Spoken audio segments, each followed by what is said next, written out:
to introduce you to Midge Menzies.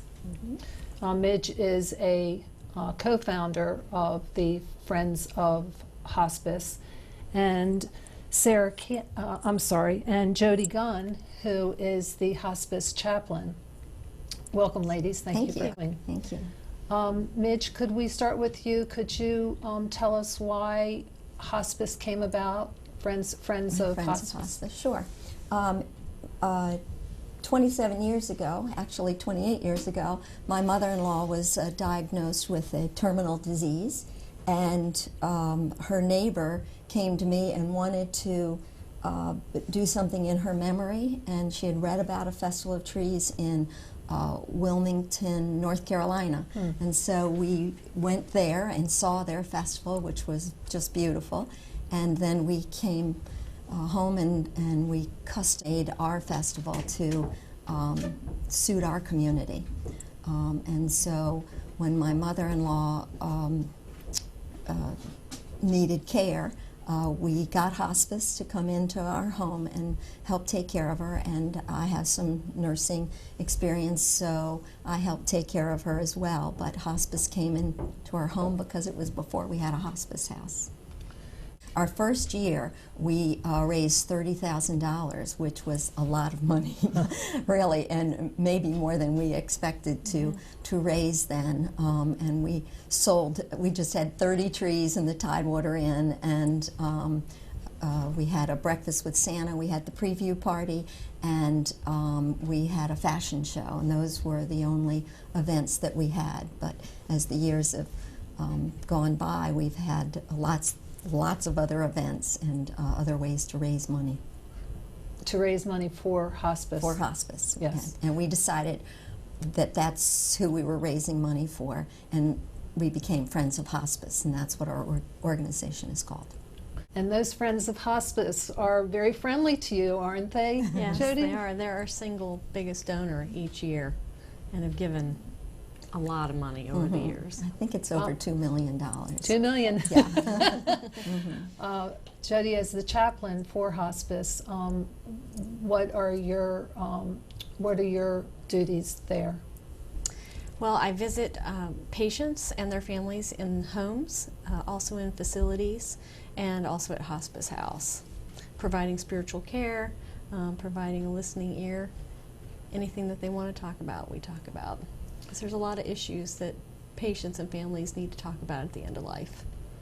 And when those families come together, this is maybe the first time that they're really talking about these issues? For some of them, yes. Yeah. Death in our society is not easy to talk about. And so oftentimes this is the first time they've really had conversation about dying and how that's going to look for their loved one, as well as what that's going to look like for them. You have a program specifically for children where you work with the school's counselor to help? Our bereavement coordinator, Norma Trax, we have a bereavement program that is really extensive. It has programs that we will go into schools when called upon to help children with grieving. Usually they'll provide a group for the children to be a part of to talk about the losses that they've had in their life. Midge, being a nurse and having your family member at home, would you like to talk about hospice at home as an I outreach? think what's wonderful about it is that there are alternatives, so that if a family is able to care for their loved one at home, that is a possibility. And then there are families that don't have that benefit, so that then we have hospice house that is a wonderful alternative for families. We really depend on the generosity of the community to help us be able to provide the non-medical services that Talbot Hospice Foundation provides. I believe that there's only 8 counties in Maryland that actually have a guest house like we have, and so we're really fortunate to be able to provide that for the community and those people that need that. And when you say a guest house, that not only includes the patients being able to stay there, but their family members can also be with them? It's like a home, so if someone wants to be there and spend the night with them, we have cots available and they sleep in the room with them. We have the kitchen and we have a living space where they can just be together as a family. We've had families bring meals in and eat every meal together there, and play games and just spend a lot of time together, and it's a really important time for families to be doing that, and so we're glad we can provide that for them. So Midge, how do you see the 30 years that when you started this to this point, how do you see things have progressed? Oh, well, certainly, because we have a hospice house.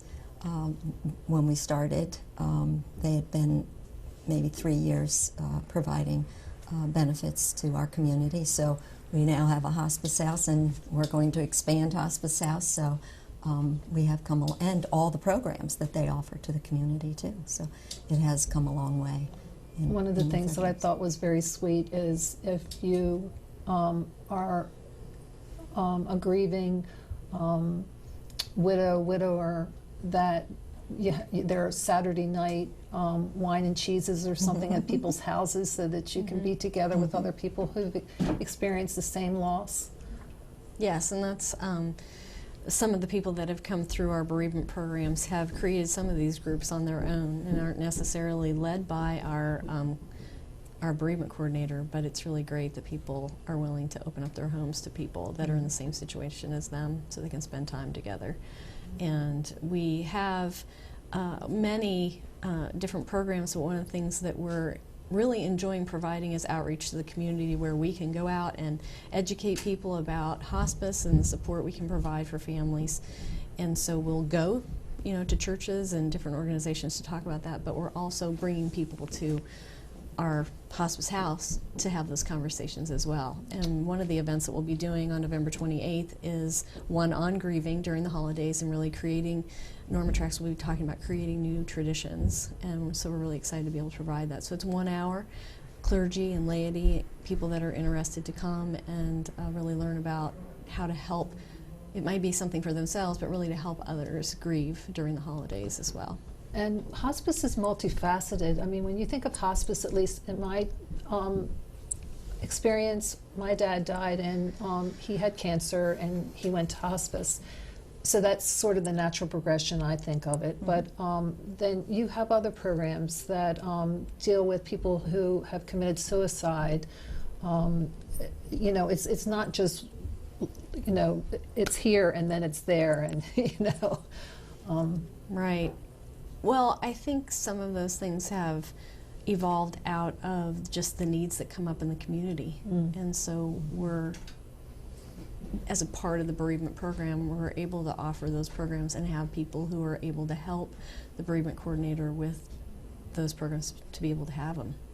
But we also have the pre-hospice pathways program that we can provide for patients and their families as well. So if a patient is receiving treatment, they can get support from Talbot Hospice Foundation. But also if a person kind of graduates from the hospice program because they've improved, they've kind of plateaued in their health, then we can be there for them to continue to provide spiritual support, continue to provide the volunteers and other bereavement support that they may need. Well, I have found this very uplifting in a topic that could make you very sad, but very, very uplifting. And Jody and Midge, I appreciate your being here with us and talking about the Festival of Trees and hospice in Talbot County. Thanks Thank you for very having much. us.